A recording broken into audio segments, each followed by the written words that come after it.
ચોટીલાથી 7 kilometre ઉત્તર દિશામાં આવેલ પાંડવ વિસ્તારમાં જરિયા મહાદેવનું જે મંદિર આવેલું છે, આ મંદિરની આજુબાજુ સેન્ડસ્ટોન એટલે કે રેતીના પથરાળ ડુંગરો આવેલા છે.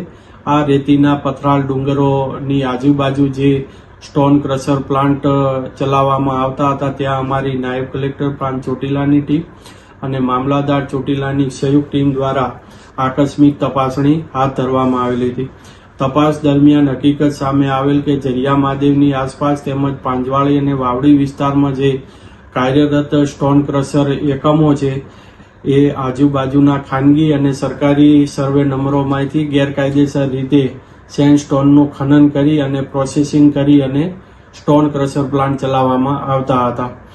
આ જે કુલ મળીને જે 7 ક્રશર પ્લાન્ટ છે, એ તદ્દન ગેરકાયદેસર રીતે અને આ જે ક્રશર પ્લાન્ટ ચલાવનાર મોજે પાંજવાળી તાલુકો ચોટીલાના રહેવાસી મુનાભાઈ અંકુભાઈ ખાચર, સર્વે નંબર 189, 90, 203 તથા 204 ઉપર તદ્દન ગેરકાયદેસર ખનન કરીને ચલાવતા, સાથે સાથે વાવડી વિસ્તારની અંદર સર્વે નંબર 49 પૈકી 2 પર જયવીરભાઈ ભરતભાઈ કરપડા અને જયદીપભાઈ જોરુભાઈ ખાચર દ્વારા આ પ્લાન્ટ ચલાવવામાં આવતો હતો. આમ કુલ 7 ક્રશર પ્લાન્ટ છે તદ્દન ગેરકાયદેસર રીતે, જેમાં જીપીસીબી અને સીપીસીબી ની જે 2023ની નિર્ધારિત પર્યાવરણીય માર્ગદર્શિકા એટલે કે ગાઈડલાઈન છે, તેનું કોઈ પણ પ્રકારનું પાલન કરવામાં ન આવતું હતું.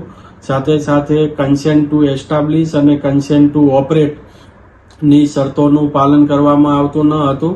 અને તપાસ દરમિયાન એ પણ સામે આવેલ કે જે ધૂળના નિયંત્રણ એટલે કે ડસ્ટના નિયંત્રણ માટે જે જરૂરી વોટર સ્પ્રિંકલર છે, એ તેમજ વિન્ડ બ્રેકિંગ વોલ અને જે ગ્રીન બેલ્ટ જે ફરજિયાત છે, તેનું પણ કોઈ પાલન કરવામાં આવતું ન હતું.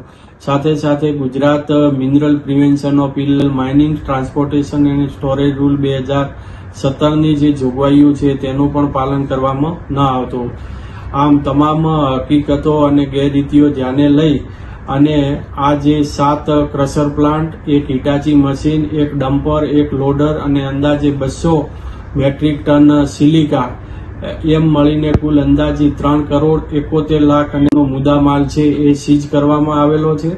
સાથે સાથે આ તમામ ઈસમોની સામે કે જે તદ્દન ગેરકાયદેસર રીતે જરિયા મહાદેવ વિસ્તારની આજુબાજુ જે ખોદકામ કરવામાં આવતું હતું, ત્યાં ખાણ ખનીજ વિભાગની ટીમને સાથે રાખી અને માપણી પણ કરાવવામાં આવેલી છે. અને જે ઈસમોએ જે આ ખોદકામ કરેલું છે, તેઓની સામે કાયદેસરની કાર્યવાહી હાથ ધરવામાં આવેલ છે.